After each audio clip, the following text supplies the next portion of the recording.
اگر میری اور آپ کی ملکیت میں ہوتے یہ ریسٹ ہاؤسز تو پھر کس کی جرت تھی کہ مجھے اور آپ کو اس ریسٹ ہاؤس میں جانے سے یا وہاں ٹھہرنے سے روکتا؟ جب ماضی میں ہمیں وہاں جانے سے اور ٹھہرنے سے روکا جاتا تھا وہاں اس وقت تو ہم نے میں سے کسی نے بھی نہیں آواز اٹھائی۔ اس معاہدے میں جو کچھ بتایا گیا اگر اسی طرح امپلیمنٹ من ہوتا ہے تو گلگت بلتستان حقیقی معنیوں میں ایک معاشی انقلاب کی طرف جائے گا۔ اسمبلی جس کی ہم بات کر رہے ہیں انہوں نے ان ریسٹ ہاؤسز سے ریونیو جنریٹ کرنے کے بارے میں کبھی سنجیدگی کا مظاہرہ ہی نہیں کیا۔ ان ریسٹ ہاؤسز کو نجی ملکیت کے طور پہ استعمال کرتے رہے ہیں۔ اس شعبے سے ریلیٹڈ جو موسٹ ایکسپیرینس لوگ ہیں انہیں رکھے گی اور اس سے نیچے کی جتنی بھی امپلائمنٹ ہے اس میں وہ پابند ہیں کہ وہ مقامی لوگوں کو ہی روزگار کے مواقع دیں گے۔ ریسٹ ہاؤسز کی مد میں جو زمینیں دی جا رہی ہیں اس گرین ٹورزم کے ساتھ جو انہوں نے ایک معاہدہ کیا ہے اس میں وہی زمینیں دی جا رہی ہیں جو گزشتہ کئی دہائیوں سے حکومتی انتقال میں آتی ہیں کہ ان ریسٹ ہاؤسز کے جو ملازمین ہیں انہیں گورنمنٹ آف گلگت بلتستان مختلف سرکاری محکموں میں انہیں ان کی پوسٹنگ کی جائے گی، ان کی خدمات وہاں پہ حاصل کی جائے گی۔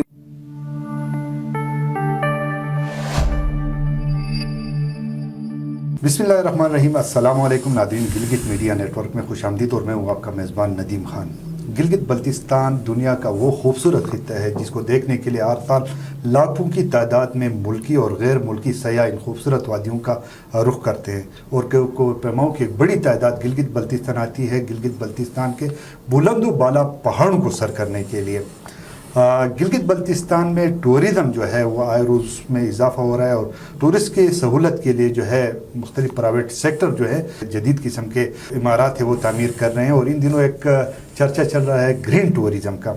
گرین ٹورزم کیا ہے اس سے بات کرنے کے لیے ہمارے ساتھ گلگت بلتستان کے سینئر تجزیہ نگار علی شیر صاحب ہمارے ساتھ موجود ہیں۔ علی شیر صاحب سے اس حوالے سے بات کریں گے۔ بہت شکریہ علی شیر صاحب، آپ نے گلگت میڈیا نیٹ ورک کو وقت دیا۔ بہت شکریہ ندیم بھائی، آپ نے انوائٹ کیا۔ اچھا علی شیر صاحب، سب سے پہلے ہمیں تو یہ بتائیں کہ SIFC special investment facilitation council ایک وفاقی ادارہ ہے جو پاکستان کے اہم شعبجات اور پرائیویٹ سیکٹر پر مشتمل ادارہ ہے جس کے سربراہی وزیر اعظم پاکستان خود کرتے ہیں۔ ادارے کا مقصد پاکستان میں مختلف شعبجات میں سرمایہ کاری کو فروغ دینا ہے اور اس کے تحت جو ایک کمپنی بنائی گئی ہے گرین ٹورزم۔ گرین ٹورزم کیا ہے آپ ہمیں تھوڑا سا بتائیں۔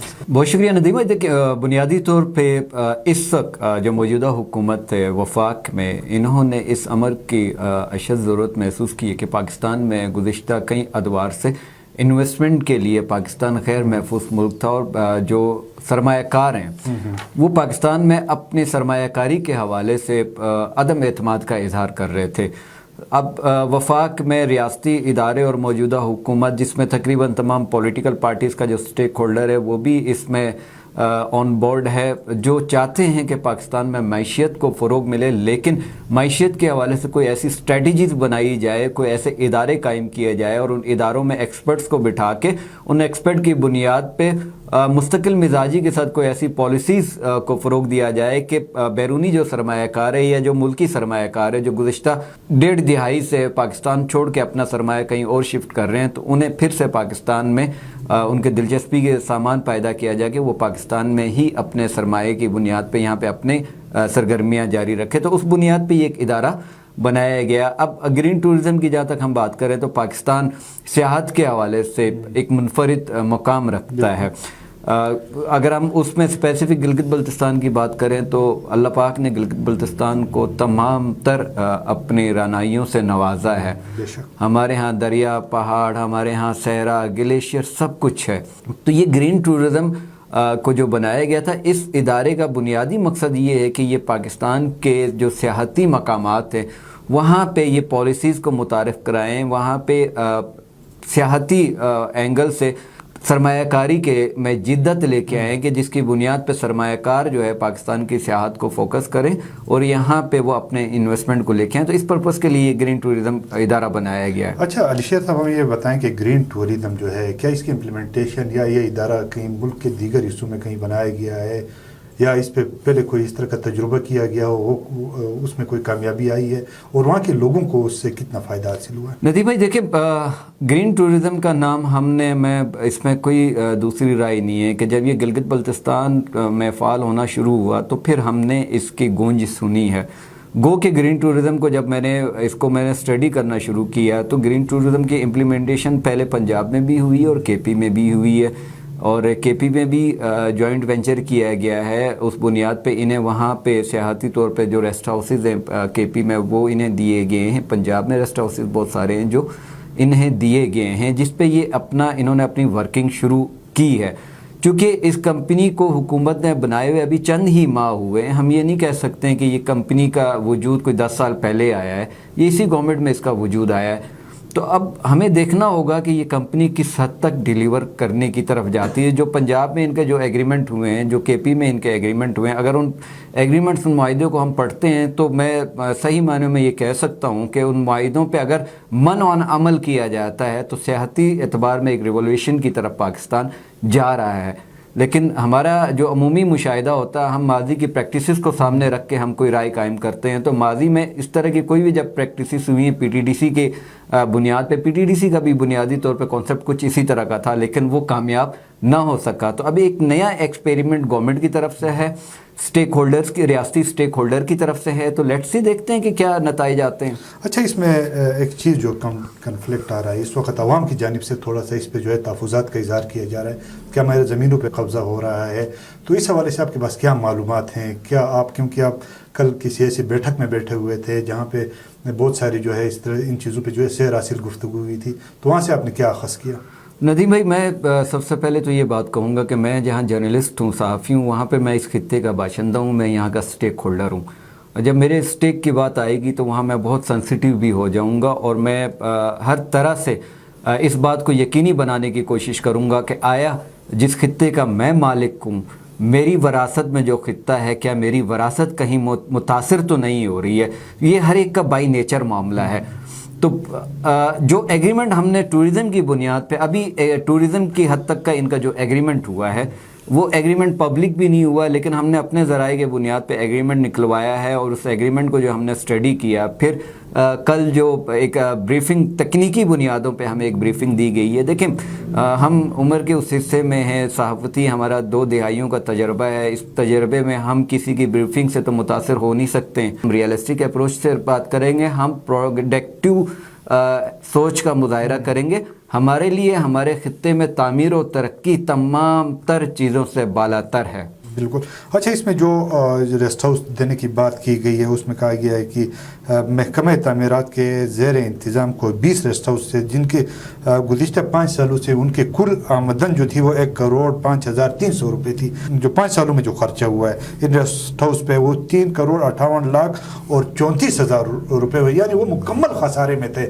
تو ان ریسٹ ہاؤس کو یہ جو ذمہ داران ہے، جو ان ریسٹ ہاؤس میں رہنے والے لوگ تھے، جو فیسلٹیٹ ہوتے تھے، جن میں عوام کی کوئی ایکسیس نہیں تھی، تو یہ مکمل وہ یہ بتا رہے ہیں کہ وہ ہماری جو تھے خسارے میں تھے، تو ان ریسٹ ہاؤس اس کو دیا گیا ہے۔ تو آپ اس ریسٹ ہاؤس کے حوالے سے کیا کہیں گے؟ ندیم بھائی، گلگت بلتستان میں جتنے بھی ریسٹ ہاؤسز ہیں، اگر ہم ان کا سالانہ تخمینہ دیکھیں تو تقریباً کوئی 20 کروڑ ان پہ خرچ آتا ہے۔ وہاں پہ جو امپلائمنٹ ہے، ان کی تنخواہوں کی مد میں، رینوویشن کی مد میں، اور دیگر جو اس سے ریلیٹڈ معاملات ہیں، اس میں کوئی 20 کروڑ کا لگ بھگ خرچہ آتا ہے۔ اور انفارچونیٹ یہ کہ ہمارے جو حکومتی ادارے اور جو ہماری حکومت ہے، اسمبلی جس کی ہم بات کر رہے ہیں، انہوں نے ان ریسٹ ہاؤسز سے ریونیو جنریٹ کرنے کے بارے میں کبھی سنجیدگی کا مظاہرہ ہی نہیں کیا۔ ان ریسٹ ہاؤسز کو نجی ملکیت کے طور پہ استعمال کرتے رہے ہیں، اپنے مہمانوں کو بیوروکریسی خود وہاں جا کے سیاحت کے اس سے کانسیپٹ سے جاتے تھے اور جا کے ان ریسٹ ہاؤسز کا بے درجہ استعمال کرتے تھے۔ یہاں تو اس میں کوئی دوسری بات نہیں ہے کہ یہ حکومتی کوتاہی کی بنیاد پہ ان ریسٹ ہاؤسز سے ہم کوئی ریونیو جنریٹ نہیں کر سکے۔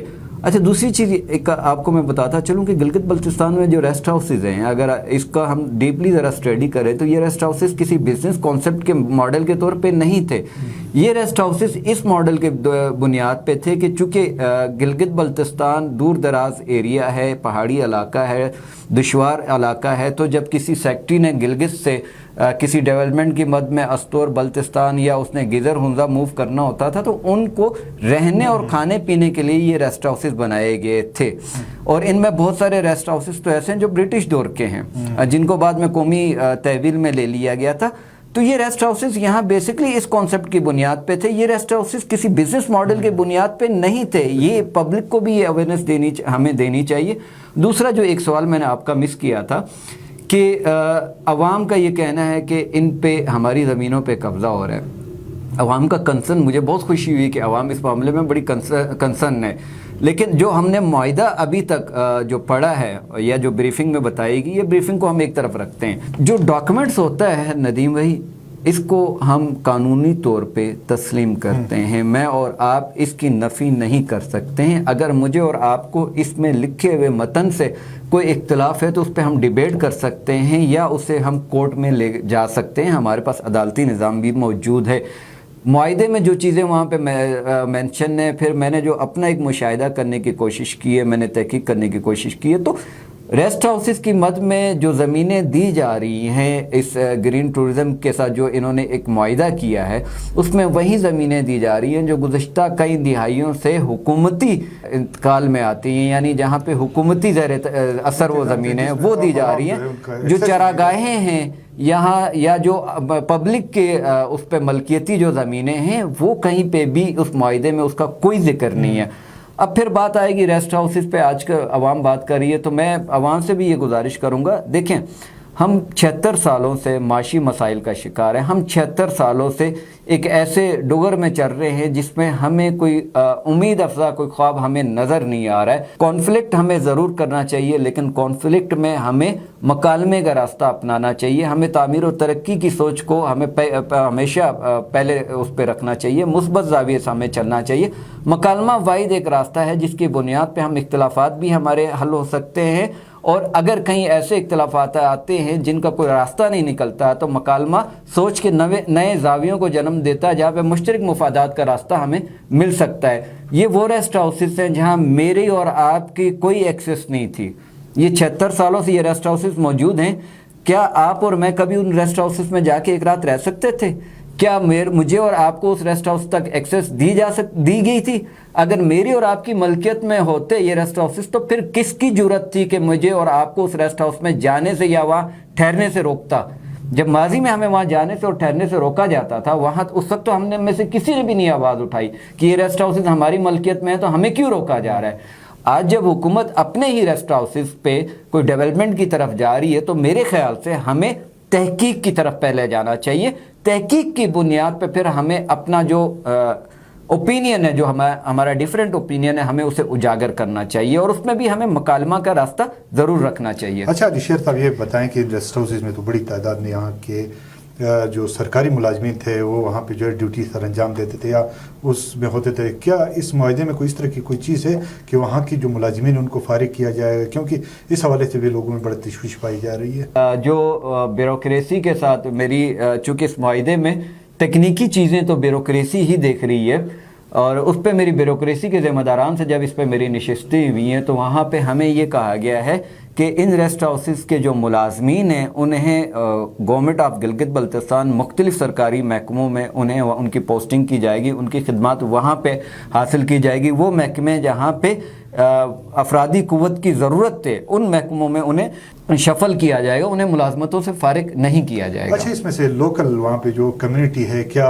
اس میں ان کو بھی اس کوئی روزگار کے مواقع میسر آئیں گے اگر اس ریسٹ ہاؤس کو جو ہے بزنس پرپز کے لیے استعمال کیا جاتا ہے تو مقامی کمیونٹی اس سے کتنا فائدہ اور ہماری نوجوان نسل جو ہے اس سے کس حد تک فائدہ؟ ندیم بھائی, اس معاہدے میں یہ مینشن ہے کہ ان تمام ریسٹ ہاؤسز میں گرین ٹورزم جو سرکاری ایک ادارہ ہے وہ مینیجرنگ لیول کی جو ویکنسیز ہیں اس پہ اس شعبے سے ریلیٹڈ جو موسٹ ایکسپیرینس لوگ ہیں انہیں رکھے گی, اور اس سے نیچے کی جتنی بھی امپلائمنٹ ہے اس میں وہ پابند ہیں کہ وہ مقامی لوگوں کو ہی روزگار کے مواقع دیں گے. اس معاہدے میں یہ مینشن ہے کہ وہ پھر غیر مقامی لوگوں کو نہیں ان پوزیشنز پہ لے سکتے ہیں. اچھا, مذکورہ معاہدے کے تحت اگر دونوں فریقین میں کچھ تنازع رونما ہو جاتا ہے تو اس کے مصالحاتی ایکٹ کے تحت کیا جو ہے اس کے لیے طریقہ کار رکھا؟ ندیم بھائی, ٹورزم کا اس کا سیاحت کا جو میں نے معاہدہ پڑھا ہے جو کہ ابھی تک کسی جرنلسٹ کو, میرا نہیں خیال ہے کہ کسی کو مہیا ہوا ہے یا کوئی اس کو لے سکا, کیونکہ حکومت پہ ہم بعد میں بات کریں گے. حکومت کی یہاں پہ کون کون سے فالز ہیں جہاں پہ انہوں نے غلط اسٹریٹجیز کو اپنائی, اس پہ ہم بعد میں بات کریں گے.